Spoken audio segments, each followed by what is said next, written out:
The scream cut through Jane's apartment like broken glass, sharp and soul-shaking. She stumbled backward, clutching the antique mirror she had bought hours earlier, her chest heaving with panic. The reflection trembled, rippling like disturbed water, and her own face appeared bloodied, eyes wide with terror. Jane whispered, "This can't be happening." The glass shifted again, revealing her body collapsed on the wooden floor, mouth frozen in a silent scream. The silence that followed was heavy, pressing down on her chest, forcing her to tremble. She tried to look away, but the mirror pulled her gaze back with a grip stronger than her own will. Cold air swept the room, carrying a faint whisper she couldn't place. Her skin crawled, every hair rising as if touched by unseen fingers. The mirror pulsed faintly with light, mocking her horror, promising her death. Dread rooted in her bones as she realized she was trapped in its gaze. The scream's echo faded, leaving silence that pressed on Jane's chest. She placed the mirror against the wall, whispering to herself it was only her mind playing tricks. The apartment felt smaller, suffocating, as though shadows crept closer. Logic clawed inside her thoughts, telling her exhaustion bent her vision, but her heart pounded, echoing the terror she saw. Jane muttered, "I'm losing it." She tried to turn away, but her eyes darted back, unwillingly dragged by something deeper. For an instant, she swore her reflection blinked though she hadn't, a flicker that froze her mid-step. The fear didn't vanish when reason tried to explain it away. It grew stronger, digging into her bones like roots. The mirror's silence felt louder than any scream, and Jane realized the night had chosen her for its game. The room no longer felt like hers. It belonged to the mirror now. Jane paced restlessly, the apartment alive with shifting shadows that seemed to move when she looked away. Her eyes always returned to the mirror, its silent lure impossible to resist. When she finally stood before it, her reflection lagged, moving a heartbeat slower than her own gestures. She gasped, stepping back. The reflection smiled faintly, though she had not, a cruel twist of her lips that wasn't hers. Panic rose sharp and hot, her breath quickening as she whispered, "No, not real." The air thickened, heavy with unseen pressure, every breath burning in her chest as though strangled by invisible hands. The mirror shimmered, showing her lifeless body sprawled on the floor once more, mouth wide in eternal scream. The vision vanished, but the fear remained. Jane's legs weakened, and dread curled around her like smoke, convincing her there was no escape from what was coming. The whisper came like a blade across silence, sharp and low, curling through the room. Jane spun around, but the apartment stood empty. Her throat tightened as the sound rose again, this time from the mirror itself. Her name, drawn slow, every syllable cold as winter. Jane pressed her hands over her ears, pleading, "Stop, please stop." Her reflection stared back, unmoving, but lips curled into a smile that did not belong to her. The whisper grew louder, splitting into many voices, layering until they filled her skull. She stumbled back, clutching her chest, heart hammering wildly as dizziness overtook her. Her legs begged her to run, but terror froze her in place. The mirror pulsed with faint glow, each flicker sensing with her racing heartbeat. The glass no longer reflected her life. It reflected her death, and the voices promised it would not be long. The hours dragged, each second stretched thin with dread. Jane curled on the couch, blanket wrapped tight, her eyes locked on the silent mirror. Every creak of wood and sigh of wind made her flinch. She whispered, "It's just a mirror." Yet her voice carried no faith. The room grew colder, each breath visible in the dim light. Exhaustion burned behind her eyes, but fear refused her sleep. The mirror seemed to hum with unseen life, waiting, watching, hunting. Her heart ached with weight she couldn't explain. Dread rooted deeper with every second. Just before dawn, a flicker caught her eye, a shadow sliding past her reflection's shoulder, though nothing moved behind her. Her breath froze. The mirror had not just shown her death. It was watching, learning, waiting for its chance to take her. The sun had risen, but the apartment felt just as cold as the night before. Jane sat at the edge of her bed, clutching her knees, her breath shallow and uneven. The mirror leaned silently against the wall, catching fragments of light, but its surface seemed darker than it should be. She whispered, "It's just glass." Her voice cracked, betraying the fear that gnawed inside her. The memory of her reflection bleeding played again in her head, each detail sharper, refusing to fade. She reached out, fingers trembling, but pulled back before touching it. The silence pressed heavy on her chest, suffocating her. Jane's eyes burned from sleeplessness, her body aching with exhaustion. Yet no fatigue could erase the unease in her bones. The mirror waited, patient and still, and Jane realized she could never truly escape it. Even daylight could not protect her. Later that morning, Jane dialed her friend Michael, the only person she trusted to listen. When he answered, his voice carried steady calm, masking skepticism. Jane described the whispers, the bleeding reflection, the visions of her body sprawled lifeless. Michael laughed softly and said, "Jane, you're exhausted. Lack of sleep can make your mind cruel." His words struck her like cold water. She wanted to believe him, wanted logic to explain the terror clawing at her chest. But deep inside, she knew the mirror wasn't just a trick of the mind. Jane's silence lingered, her breath catching. Michael sighed and promised to come by later, though his tone was still tinged with doubt. She closed her phone, staring once again at the cursed glass. The mirror seemed to mock her, as though it knew his doubt only fed its power. Sleep evaded Jane again, and when her eyes finally shut, the mirror invaded her dreams. She stood in an endless dark hallway, walls lined with mirrors, each reflecting her face twisted in different deaths. In one, her throat was cut. In another, she drowned in silence, lungs bursting. She ran, but every direction ended in more glass, more versions of her ending. A faint voice whispered her name, the same tone she heard before, soft yet sharp. She screamed, but her voice bounced back in echoes, multiplying, until it became unbearable. When she woke, drenched in sweat, her heart hammered so hard she thought it might stop. The mirror across the room gleamed faintly in the shadows, as though it had been watching her sleep, savoring her terror, even in dreams. By afternoon, Jane sat at the kitchen table, a cup of untouched coffee cooling in her hands. Her mind drifted to the past, to her childhood fear of mirrors. She remembered hiding her face when brushing her teeth at night, convinced something stared back. Her mother used to laugh, calling it childish imagination. Now the memory felt less like a phase, and more like a warning. The mirror in her apartment hummed with silent presence, the air around it heavier than the rest of the room. Jane whispered, "You've been waiting for me." The words left her mouth before she realized. Her pulse raced, the air thick with dread. It wasn't just an object. It had always been a predator, waiting for the right victim. And she feared it had found her at last. As evening fell, Jane noticed something impossible. The mirror's surface flickered faintly, even though no lights were on nearby. She leaned closer, her breath fogging the glass. For a heartbeat, she thought she saw movement in the reflection that didn't belong to her. A figure standing in the corner of the room. She spun, but the space was empty. Her reflection, however, still showed the figure, tall and shadowed, unmoving. Jane stumbled back, whispering, "No, no." Her legs trembled and her hands gripped the edge of the couch for support. The figure leaned closer in the reflection, though nothing approached in reality. Her body shook violently, the certainty sinking in. The mirror was no longer just showing her death. It was showing what watched her, a presence she could never outrun. Night returned, heavy and suffocating, and Jane could not bring herself to sleep. The apartment felt alive, every corner breathing in rhythm with her fear. She sat frozen on the couch, listening to the creak of old wood beneath her. At first she dismissed it as the building settling, but soon the footsteps grew deliberate, pacing slowly across the unseen floorboards. Her breath hitched, body stiff, as the sound circled her like a predator. Jane whispered, "Who's there?" The silence mocked her, broken again by the steady tread moving closer.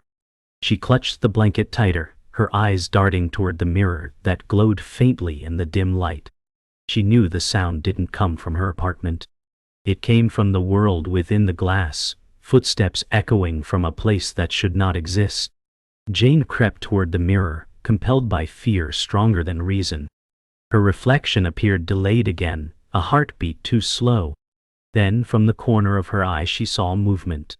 Behind her mirrored self, a dark figure lingered, tall and faceless, hovering like a shadow detached from light.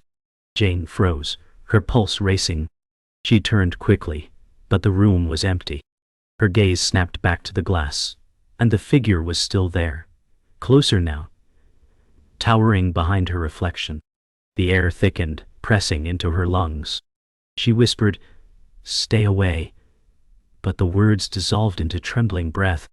The figure in the mirror leaned forward, its faceless head bending near her reflection's ear, as if whispering secrets too cruel for sound. Jane stumbled back, hands shaking, the mirror rippling faintly like disturbed water.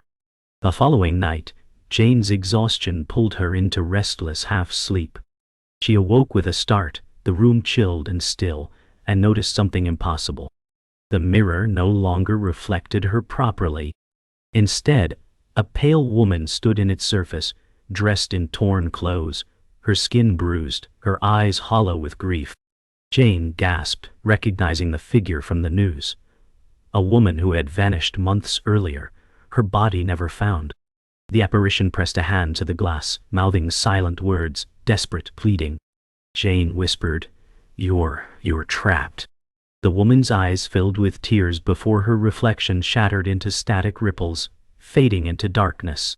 Jane fell to her knees, her chest tight with dread. The mirror was not just showing her death. It was a graveyard of souls, binding victims to its cruel design. Terrified, Jane dragged the mirror into the closet, slamming the door shut, as if wood could cage something born of shadows. She sat against the door, breathing heavily, but the silence didn't comfort her. Hours later, she entered the living room again and froze. The mirror leaned against the wall, untouched, as though it had never been moved. Her stomach dropped, bile rising in her throat. She staggered backward, whispering, "No, no." The rules of reality no longer mattered. The mirror did not belong to her world, nor could she bind it by force. It returned, because it wanted to, because it owned her. Tears stung her eyes, and she wrapped her arms around herself, shaking violently. The apartment was no longer home. It was a trap. And she was prey. Jane collapsed onto the couch, too drained to cry, her body trembling. When her eyes drifted toward the mirror again, her heart froze. It no longer showed faint ripples or distant figures. Instead, it revealed a perfect, vivid scene, her own death. She saw herself lying on the very couch where she now sat, throat cut, blood soaking fabric, eyes frozen open. She gasped, scrambling to her feet, but the image remained, sharp as reality.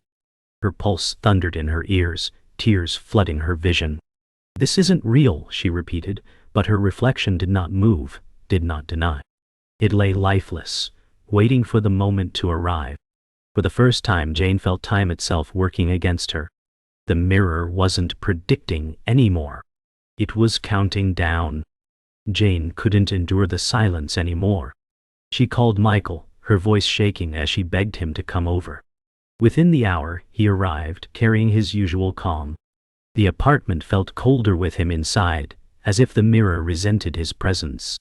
Jane tried to explain, words tumbling out in uneven gasps. She told him about the footsteps, the figures, the woman in the glass. Michael listened, his brows furrowing, but the doubt never left his eyes. He said softly, "Jane, you're scaring yourself." His dismissal stung, but she couldn't blame him. Even she wanted to believe it wasn't real. Still, her eyes kept darting toward the mirror, its surface dark and heavy like storm clouds. She whispered, "It wants me." Michael sighed, shaking his head, unable to see the way the glass pulsed faintly, alive with malice. Only Jane could feel. Michael moved closer to the mirror, shaking his head with a smirk. "It's just old glass," he muttered, tapping the frame with his knuckles. The sound echoed unnaturally, deeper than wood should allow. Jane flinched, pulling his arm away, panic surging. He laughed nervously, dismissing her fear. Yet his reflection lingered oddly in the mirror, a second too long, like it refused to leave.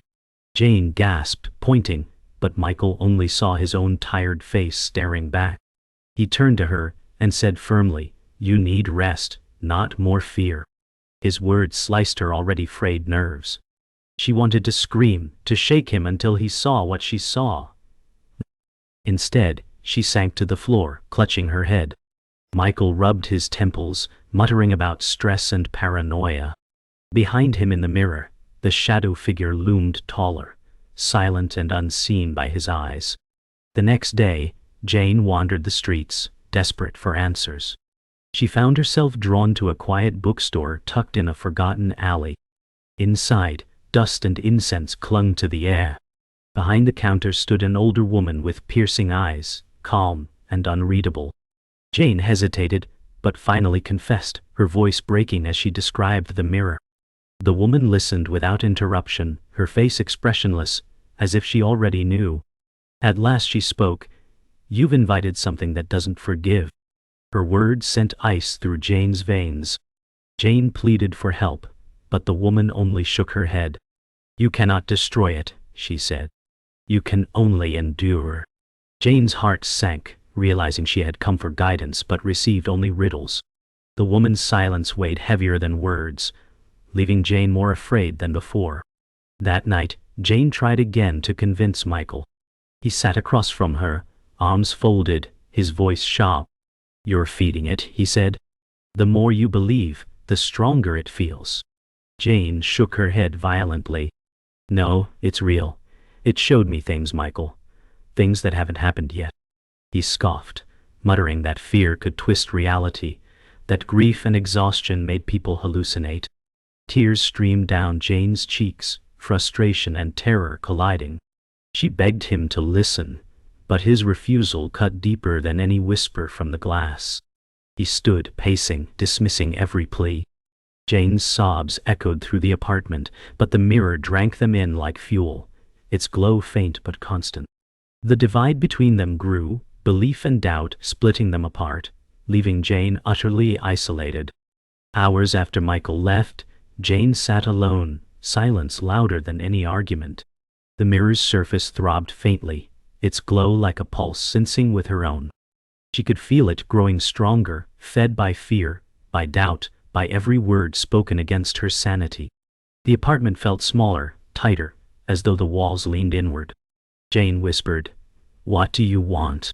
Her voice cracked, and the air grew colder, her breath visible in thin mist. The mirror rippled, forming shadows that twisted like smoke. She swore she heard laughter, distant yet sharp, echoing through her chest. Tears blurred her vision, her heart aching with terror and loneliness. She realized then, the mirror was no longer showing her pieces of the future. It was shaping it, bending reality until her fate was inevitable, and she was powerless to stop it. Jane returned to the bookstore, desperation carved into her every step. The older woman waited, as if expecting her. Jane's voice shook as she demanded answers, no longer able to endure riddles. The woman's gaze sharpened, and she whispered, "That mirror has no owner. It chooses." Jane's stomach knotted, anger mixing with fear. She pressed harder, asking how to escape. The woman leaned closer, her words slow and heavy. "You cannot escape. It was made to bind the living with the dead." Jane's knees weakened, and her breath grew shallow. She realized the mirror wasn't cursed by accident. It was forged for cruelty. The woman's silence after her words was worse than any explanation, a silence filled with the weight of centuries. Jane staggered out, the echo of those words cutting deeper than the visions. That night, Jane dreamed again, but this dream was sharper, like memory disguised as nightmare. She saw the ghostly woman from before, standing in a dark room, chained to the mirror. Her voice echoed through Jane's skull, not spoken but forced into her mind. "I was the first," the woman cried. The vision shifted, showing her pulled into the glass by invisible hands, her body vanishing into darkness. Jane woke with a scream, drenched in sweat, clutching her chest. She whispered, "You were trapped here."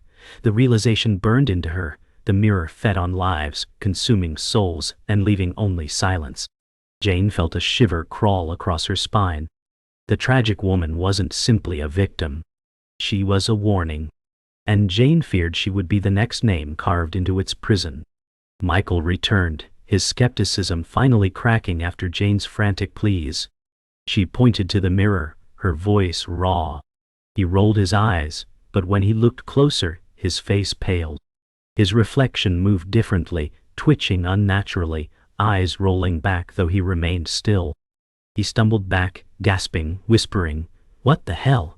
Jane grabbed his arm, crying, "Do you see it now?" Michael's lips parted, his body trembling. The shadow figure emerged behind him in the glass, reaching long hands toward his reflection. Michael shouted, stepping away, but the figure only grew closer in the mirror. For the first time, the mask of reason shattered on his face. He saw it. He couldn't explain it. His silence screamed louder than his words. Jane knew then that denial was dead, and only terror remained. Later, Jane approached the mirror again, her body trembling as if pulled by invisible strings. This time, there was no distortion, no delay. It showed her death in perfect detail. She sat on her own couch, throat cut open, blood seeping into the fabric. The sight was sharp, unmistakable, not a vision, but an instruction. Jane staggered back, pressing her hand to her neck, whispering, "No, not yet." The glass pulsed faintly, a heartbeat that matched her own. Michael shouted behind her, demanding she step away, but Jane's feet were anchored. The reflection turned its head slowly, locking eyes with her in a moment of impossible horror. She realized the mirror wasn't just showing her what would happen. It was telling her what it demanded. Her death wasn't a possibility.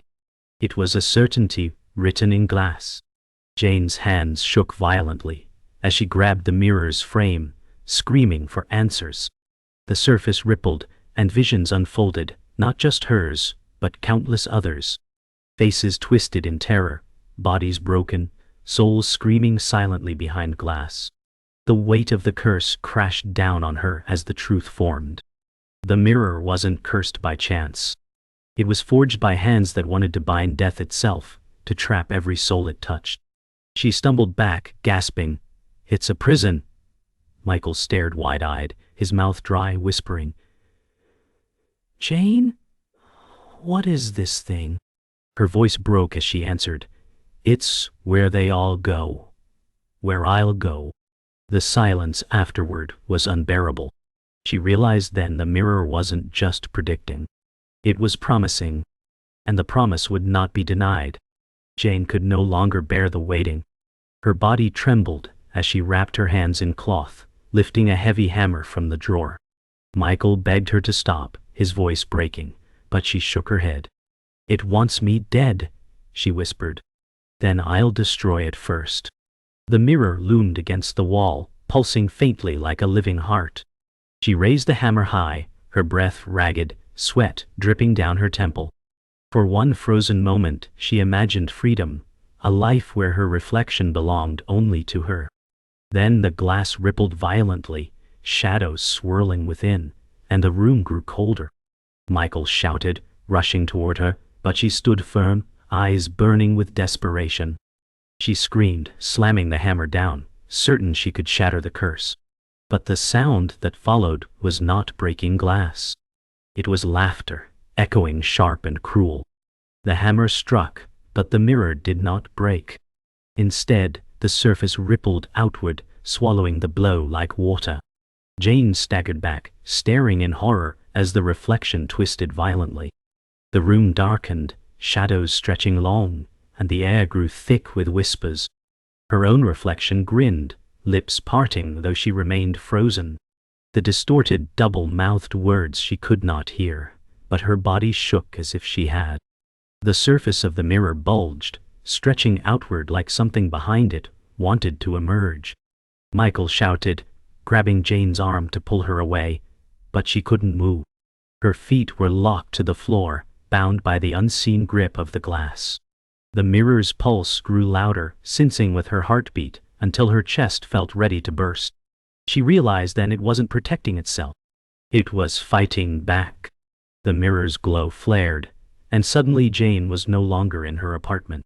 She stood in a reflection of it, the same walls, same couch, but twisted, decayed, dripping with shadows. Her reflection walked freely now, circling her like prey.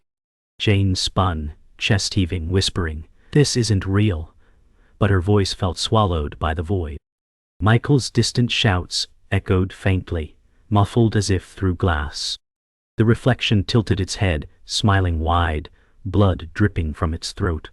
Her throat. Jane stumbled back, tripping over the warped couch, her palms hitting the cold floor. The reflection crouched low, crawling closer, movements jerky and unnatural. Tears blurred Jane's vision. She realized she was trapped not in a vision but in the mirror's world itself. The glass was no longer a window. It had become a cage, and she was inside. The air thickened with the presence she had felt since the first night. It stepped from the shadows, the true form of the mirror's evil. A tall, faceless figure, its body stretched unnaturally thin, its long fingers curling like claws. It towered above Jane, tilting its head as if savoring her fear. Her breath caught, her body shaking violently. Michael's voice screamed her name from the other side, but it was distant, unreachable. The figure moved closer, its presence bending the air, dragging dread into her lungs. Jane whispered, "Why me?" But no answer came. Only silence, heavy with cruelty.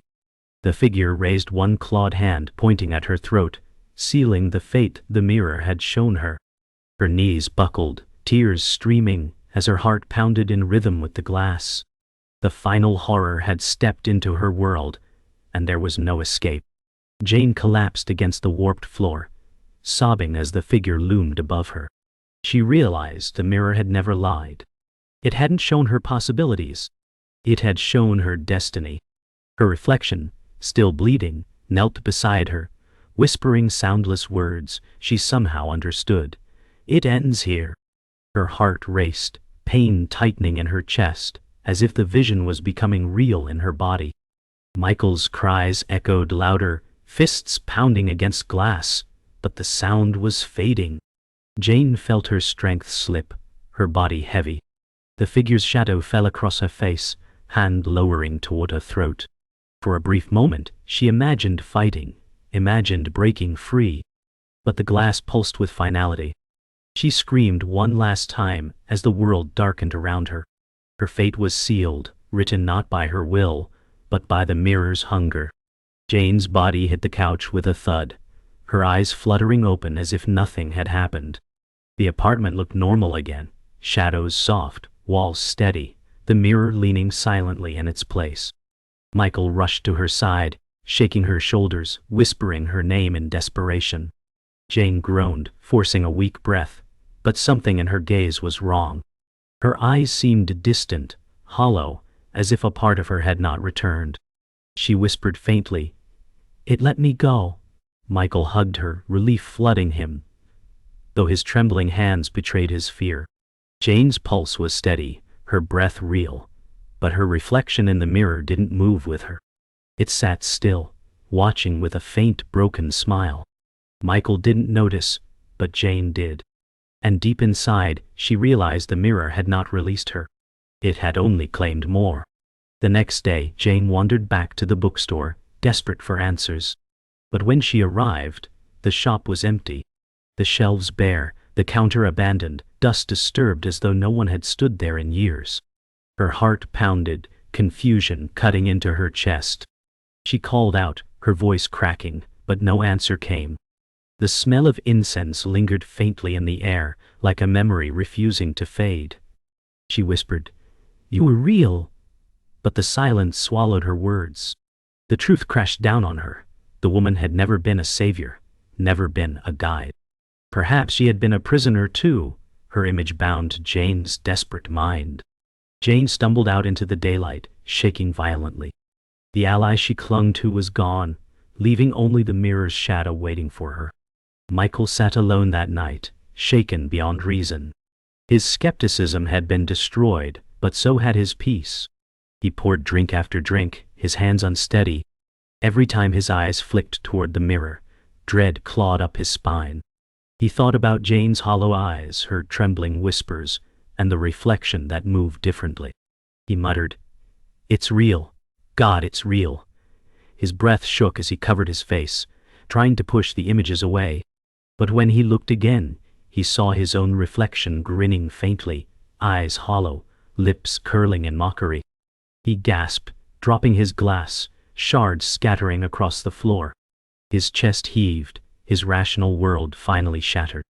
For the first time he wished he had never come near Jane's apartment, never seen the truth the mirror demanded. But it was too late. Jane stood before the mirror once more, body trembling with exhaustion. She whispered, "You win." Her reflection stared back, expression lifeless, lips twitching into a faint smile. She touched the cold glass, and her skin burned as though fire spread from its surface. Tears streamed down her cheeks, her chest aching with despair.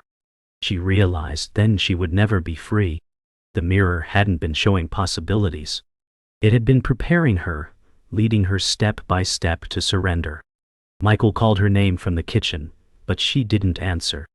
Her hand lingered on the glass, fingers pressed tight. In her reflection, her throat already bore the wound, blood dripping, her body pale and cold. Jane whispered, "It's already done." She turned her face away from Michael, knowing her end had been sealed the moment she touched the cursed frame. The apartment grew silent as dawn broke, golden light creeping through the curtains. Jane sat motionless on the couch, her head bowed, her hands limp in her lap. Michael entered, calling her name, but froze when he saw her reflection.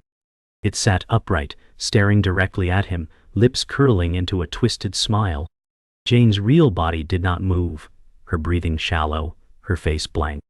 The reflection raised its hand, tapping the inside of the glass, as though mocking him. Michael stumbled back, horror gripping every nerve. He whispered, "No." But the reflection only smiled wider. The mirror pulsed once, faint and final, its glow fading into silence. Jane's eyes blinked slowly, tears glistening, but her voice never came. The mirror had claimed her, leaving the living world behind with nothing but a silent promise. It wasn't finished. It was waiting.